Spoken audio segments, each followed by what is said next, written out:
안녕하세요. 신하프로TV입니다. 지금으로부터 2년 전에 아파트 갭 투자를 진행한 분들, 현재 시점에서 재계약들을 많이 진행하고 계실 텐데요. 요즘에 전세 맞추기 너무 힘드실 것 같습니다. 어떠신가요? 2년 전보다 전세 가격이 많이 내려가다 보니까 자금 마련도 어렵고 부동산에서는 가격을 좀 더 내려보자 이런 얘기만 하니까 너무 속상하고 마음이 되게 힘드실 것 같습니다. 전세를 빨리 빼기 위해서 보통 하시는 방법은 계속 네이버 부동산을 보면서 매물 증감을 체크하고 공급 물량이 어느 정도인지 확인하면서 가격을 내릴지 올릴지 결정하시죠. 또는 중개비 더블 이런 것도 외치면서 전적으로 부동산에 위임하면서 수요자를 기다리곤 합니다. 제일 보편화되어 있는 방법이긴 하죠. 근데 이런 방법으로 단기간에 세입자를 맞이할 수 있을까요? 잔금이 다음 달이고 기존 세입자는 나간다고 돈 달라고 하는데 이게 정말 괜찮은 걸까요? 내가 가지고 있는 물건이 선택받기 위해서는 지금과는 다른 방법이 필요합니다. 그럼 저는 어떻게 4시간 만에 세입자를 구할 수 있었을까요? 단계별로 말씀드릴 거예요. 제일 극적인 방법은 맨 마지막 부분에 나와 있으니까 단계별로 끝까지 시청 부탁드릴게요. 지금 살고 계시거나 투자한 아파트, 또 주택 등의 주변을 보시면 서너 개 정도 이상의 부동산들이 있을 겁니다. 그곳에만 물건을 소개하는 것이 아니고 그 인근 주변까지 쫙 뻗어나가는 거죠. 만약에 내가 수원시 망포동에 거주하고 있다, 그러면 그 인근 지역의 부동산까지 내 물건을 소개해보는 겁니다. 영통동, 건선동, 메탄동, 사천동, 아니면 또 인근의 화성시 능동까지 말이죠.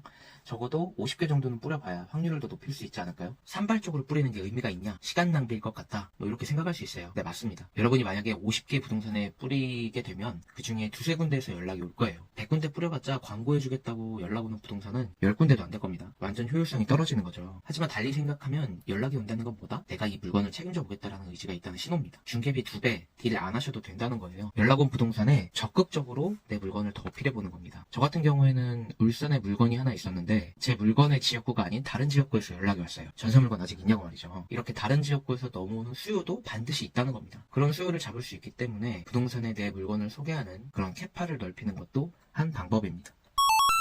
지금 말씀드리는 팁은 집이 비어있을 때, 제 공실일 때의 방법인데요. 이사하고 나간 뒤에 집 상태는 분명히 지저분할 겁니다. 이럴 때 직접 방문해서 청소를 해보시는 거예요. 입주 청소처럼 그렇게 깔끔하게는 아니더라도 최소한 빗자루로 쓸고 닦는 정도, 조금이라도 깔끔한 상태에서 세입자를 맞이해보는 겁니다. 여기에서 활용 점정은 바로 집을 갤러리처럼 꾸며보는 거예요. 사진에서 보이는 바와 같이 저는 이렇게 그림 액자를 방마다 걸어두고 디퓨저도 같이 두었습니다. 이렇게 간단한 작업만으로도 내 물건을 오래 기억할 수 있고 좋은 인상을 심어줄 수 있어요. 좋은 냄새, 편안한 향은 사람으로부터 하여금 기억을 오래 가게 한다는 연구 결과도 있죠. 액자 가격 같은 경우는 거실용이 한 15,000에서 2만원 정도 했던 것 같고 화장대, 부엌용이 10,000원 정도 했던 걸로 기억이 납니다. 디퓨저는 네이버에 1+1 상품이 정말 많아요. 그래서 10,000원 내외로 구입할 수 있으니까 다른 물건보다 더 인상 깊은 내 물건을 한번 만들어보세요. 여기에서 스톤 트레이를 선택을 하면은 좀 더 세련된 느낌을 줄 수 있을 겁니다. 굳이 그런 돈까지 쓰고 싶지 않다고 생각하실 수 있어요. 그런데 여러분, 세입자분들 입장에서 생각해 보십시오. 같은 가격이라도, 아니 1,000만원 더 높은 가격이어도 조금 더 이쁜 집, 세련된 집에서 거주하고 싶으실 거예요. 전세 못 맞춰서 대출받고 이자를 낼지, 아니면 소액으로 집을 조금이나마 꾸며볼지, 어떤 게 더 효과적일지는 한번 생각해 볼 필요가 있을 겁니다.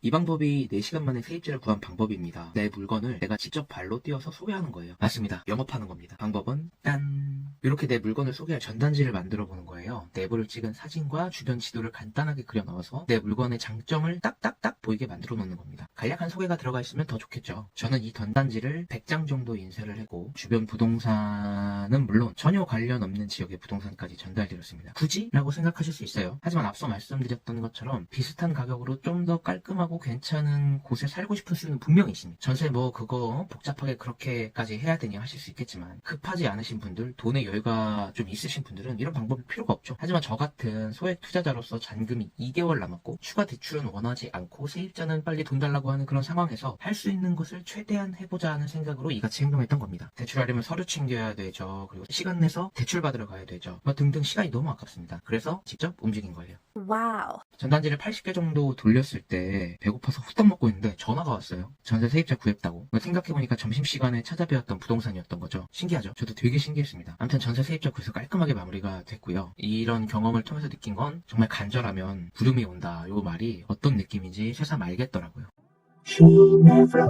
주변에 전세가 많아서 내 물건을 조금이나마 빨리 처리하고 싶은 분들에게 이 영상이 조금이나마 도움이 되었으면 좋겠네요. 정리해보면 노출량을 늘리고 세입자의 눈을 홀리고 직접 발로 뛰면서 내 물건을 소개한다로 볼 수 있습니다. 내가 할 수 있는 것과 할 수 없는 것을 구분지어서 할 수 있는 것에 집중해보는 것, 이것이 매우 중요한 것 같습니다. 오늘도 할 수 있는 것을 찾고 행동하는 여러분을 응원하겠습니다. 영상 봐주셔서 감사하고요. 명절 연휴 마지막까지 잘 보내시길 바랍니다. 감사합니다.